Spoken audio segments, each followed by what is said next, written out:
আসসালামু আলাইকুম এভরিওয়ান, আশা করছি আপনারা সকলেই ভালো আছেন। নতুন একটা ভিডিও নিয়ে চলে আসলাম। তো আমাদের খামারে নতুন মেহমান আসবে, এর জন্য তার জন্য কিছু প্রিপারেশন নিচ্ছি। আমরা কিছু কাজ বাকি ছিল, সেই কাজগুলো করাচ্ছি। যেমন এই যে ওয়ালটা কিন্তু ছোট ছিল অন্য সব ওয়ালের থেকে। তো আমাদের খামারে এখন আমরা কিছু গাড়ল পালবো। তো গাড়লগুলো যাতে লাফ দিয়ে ওই পাশে না চলে যেতে পারে, এর জন্য বাকি যে ওয়ালটা ছিল এইটাকে কিন্তু আমরা ওয়ালগুলা গেঁথে দিয়েছি, যাতে এই পাশ থেকে ওই পাশে না চলে যেতে পারে। তো আমাদের যে এই পাশে যে ফাঁকা জায়গাটা আছে, এখানে আমরা কিছু গাড়ল রাখবো গরুর পাশাপাশি।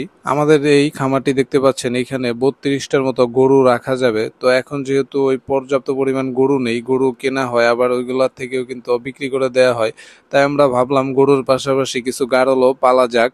তো এর জন্যই কিন্তু এই যে ওয়ালটা আবার নতুন করে করা হলো। দেখতে পাচ্ছেন লোকজন কাজ করতেছে। দর্শক বন্ধুরা, আপনারা জানেন যে আমাদের এই শেডের পাশাপাশি আমাদের আরো দুইটা ঘর আছে গরু এবং মহিষ রাখার জন্য। তো সেখানে কিন্তু আমাদের 3-4টার মতো বড় মহিষ আছে এবং সেখানে কিন্তু বাচ্চা মহিষও আছে। তো এই যে দেখতে পাচ্ছেন ফাঁকা জায়গাটা, এখানে আমরা কিছু গাড়ল রাখার ব্যবস্থা করে দিব, আর বাকি পাশটাতে আমরা গরু লালন পালন করব। তো আপনাদেরকে বলে রাখি, আমাদের এখনো কিন্তু গাড়লগুলো আসেনি, তো 2-1 দিনের ভিতরে চলে আসবে।